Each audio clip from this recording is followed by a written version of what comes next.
Hello, my marvellous sausages. Now, I recently put out a video, which is a prep guide, basically, for the Edge of Fate. The kind of thing that we do, you know, to get people ready for Destiny and get views and all the normal YouTube kind of stuff.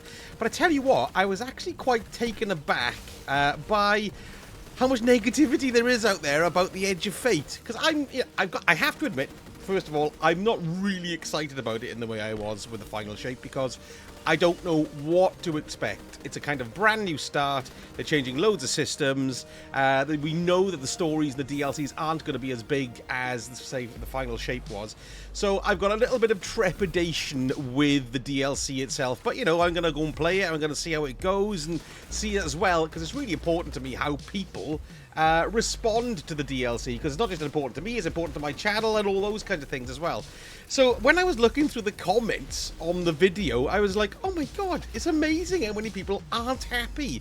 I mean, there's a few comments there that are of the, oh, I'm going to give it a try kind of nature. But what I've done here now, I'm going to make a selection of comments. Now, I've cut the names out because I can't go seeking approval from everyone for their comments. So I've just blanked all the names out. But the comments are there. And of course, you know, you'll know the comment if you've done it yourself.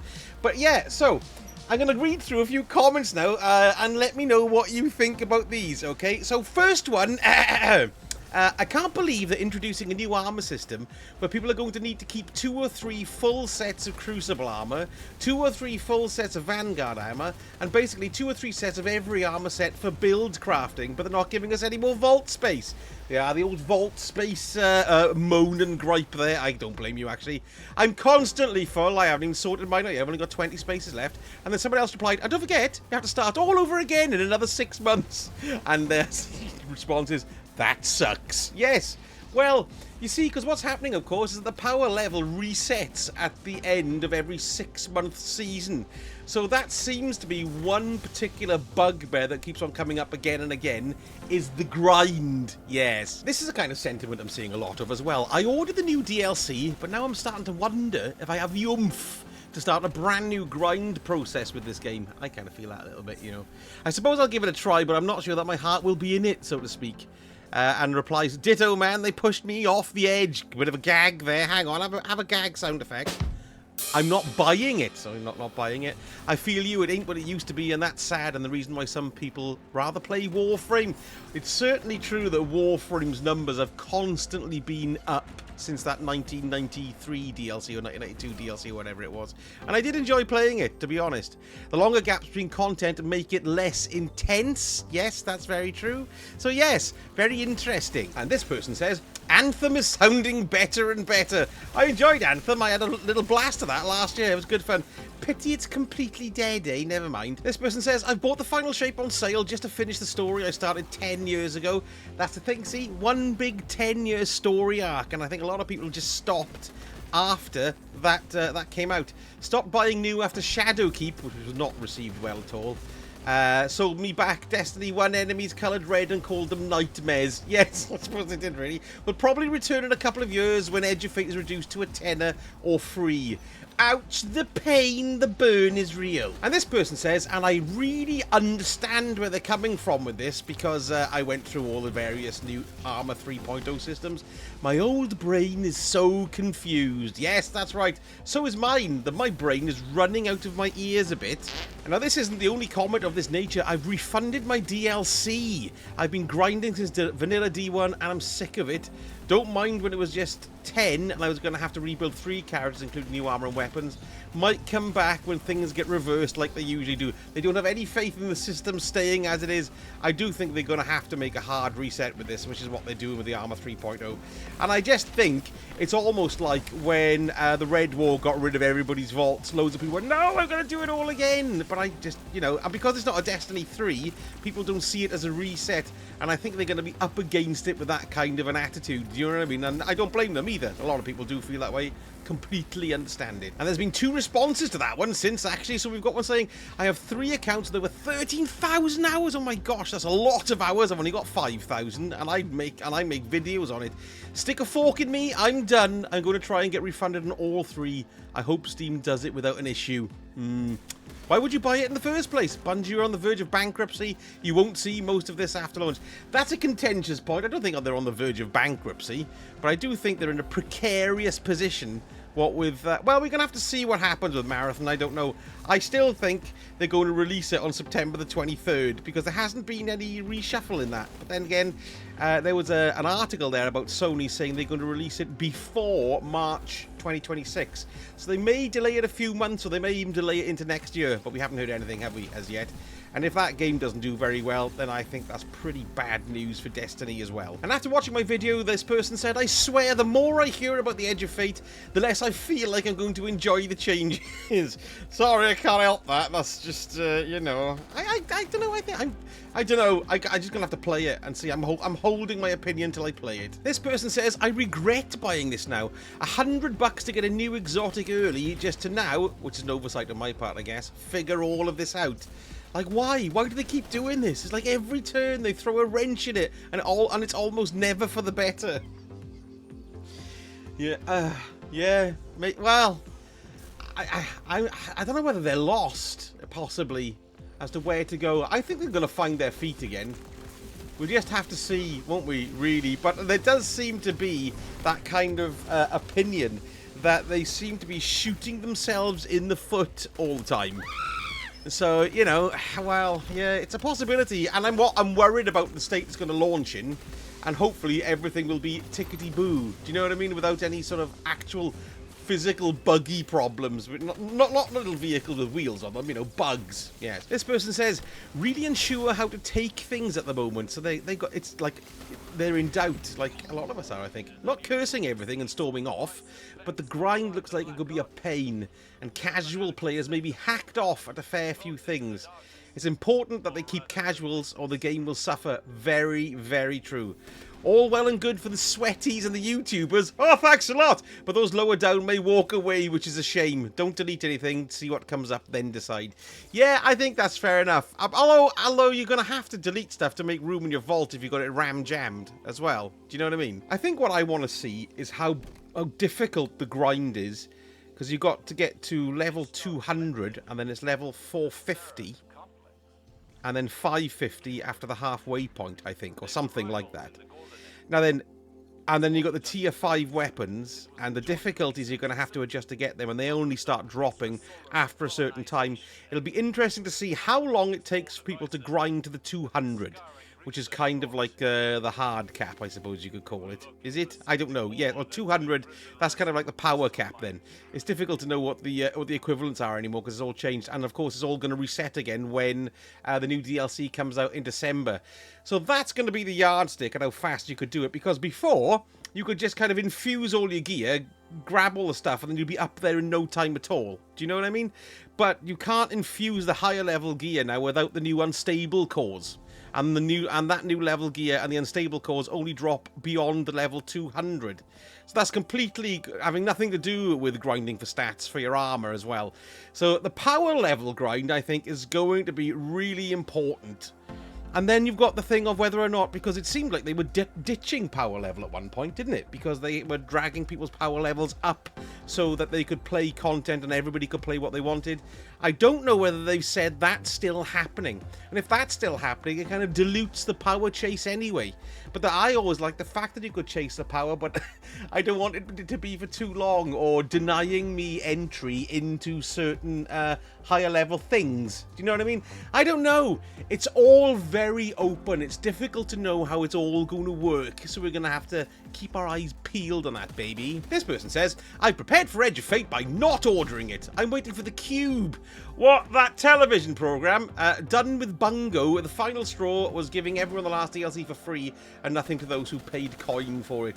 That's a pretty contentious thing, that is, giving away stuff for free. I don't mind it personally, but I can see how other people would be not happy with it. You know what I mean? I can understand that entirely. And what was the other thing? Oh, the Cube! Now that looks interesting. Now that's set in the world of Atomic Heart. And they specifically cited Destiny and what's the other one? Warframe. That's the one. They cited both of those games as major influences. So are we looking at something that could be... I'm not going to say it. I won't say Destiny Killer because, you know, yeah, don't say Destiny Killer.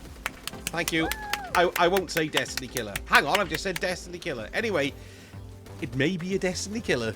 Who knows? I'm gonna bloody play it. Looks good to me. This person says if Bungie knew what they were doing, they would have called this D3 and promoted it heavily to see if they could get some new players. I think they should be having a Destiny 3, and I think they should have had it in the works ages ago. But of course, they decided to try and do Marathon, and they decided to do, was it Gummy Bears and Matter, was another one? They had so many games on the go, and now they've only got Marathon on the go. So it's like any work that they've done, all that work of those couple of years which could have been put into D3 didn't occur. So of course we don't have a D3, and if we do have a D3, it's not going to be for at least 4 or 5 years, is it? It's going to take that long to do that kind of game. Got to be at least 4 or 5 years. So I'm going to be surprised if we see it this side of 2028. I'll be very surprised. But I do think they will do one eventually. Unless, of course, there's a huge catastrophic collapse of the company. Here's another one, constantly grinding again. I'm cancelling the pre-order. I actually have a life and I live, and this game is not it. So here we are, fair enough. It is very grindy. I'm worried about the grind and if there's going to be an artificial inflation of the grind, which I don't particularly go for, because like I didn't even finish the season pass on Revenant. Now this could well be to do with the fact that I've been playing this game for so long.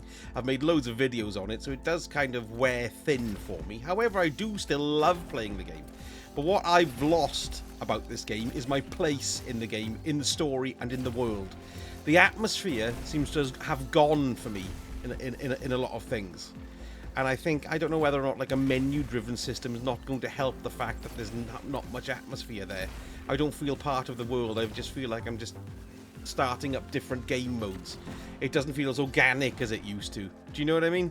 So it would be great to have a game, right, which is kind of like, you know, Forza or Burnout. You know the ones where even the new Mario, when you're driving around a map and then you just go in and you start things, you start the missions that way.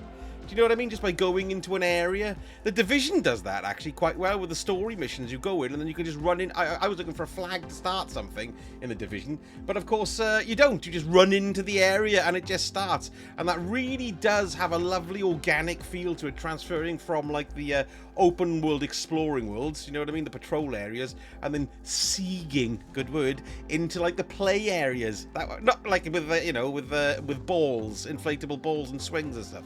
So yeah, I feel that Destiny feels very choppy now.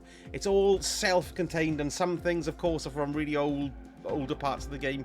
They don't link in, they don't make sense, and I just think that's inherent in a game like this, which has been going for 10 years. They can't just cut content because somebody's died, for example, like Cade. Do you know what I mean? They'd have to redo the voice lines. I don't know. It's just you'd have to constantly redo everything for it to work. It's a puzzle. Now, of course, I don't want everything to be negative, so I'm going to pick a few of the positive comments as well. Well, what there were of them. This one. Ooh, a constant grind in Destiny 2. Now, that's something new. Only jesting. I love Destiny and the grind. Great videos as always. Thank you very much. Oh, hang on a minute. He's calling me great there. Well, yes, I am great. But there we are. It's nice to see somebody enjoying the grind, isn't it, eh? Yeah, it's good. And there are a lot of players who are going to continue playing Destiny, and who can blame them? As a kind of experienced player, I'm not going to delete anything. Bungie always surprise us at the very end. Well, yes, I just hope it's a nice surprise. Much appreciated intel brief, crisp and hoppy. Beer. It's going to be another intriguing transition for Destiny and Bungie. I agree, very interesting. Definitely on to a new path, aren't we? I remember this when Destiny 2 was released. Needless to say, the hype did not add up in the game, and it was poorly received. Yes, Destiny 2 did have a very rocky start. They lost a lot of their player base that never came back. Clans introduced us to streamers, which led to paid carries. Well, I'm sure, I suppose that's true in some instances. Game changed for sure, pretty dramatically, but I'm excited for the change personally. It's all about the portal. Am I right, sausages? I only hope it's not too buggered upon its release. Yes, indeed. See you Starside as well. Yes, that's very true. I see the portal. I don't like the fact that they're not updating the director, but let's face it, the portal is going to shove the director out of the way sooner or later, because you're not going to get Kepler on the director, so it's kind of instantly going to be pretty much, what's the word? Moribund. Good word.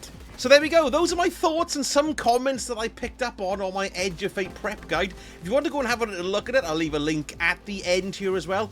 Let me know in the comments what you think. What I really want to know is, are you cancelling your pre-order because you feel that Destiny 2 has come to the end of its life? That you've played everything and every aspect of it that you can possibly play, and that all that's left now is a rejig of the older stuff. Even with new story stuff. It's like with the new Final Shape story stuff. I played it in the campaign, but I never go to the Pale Heart. I never go to the Pale Heart. In fact, I very rarely go to the destination. I used to go there and wander around, because I used to love the fact that sometimes there was things hidden away or secrets out in the world there. All that seems to have gone. The dynamic events, I really used to love those. It was in D1 when you'd suddenly get huge Vexes beaming in, and they would be like, you know, it would not be a normal public event. It would be a surprise public event with maybe a unique rewards. You know, something that starts to make the patrol world live and breathe. That's what I'd love to see, and expanding it from that standpoint, so you start to feel part of the world again, and that you're not just looking through menus and starting activities. Do you know what I mean? So there we go, folks. That's my 10 pence worth anyway. Like I said, let me know in the comments your thoughts, as I always love to read them. And if you want to watch my Edge of Fate prep guide video, I'll leave that here at the end as well. Thank you so much for watching, and I shall speak to you all again very soon. Sausage hurt. Never done a filler video like this before. It's a bit of filler, this, because I'm on holidays. Yay!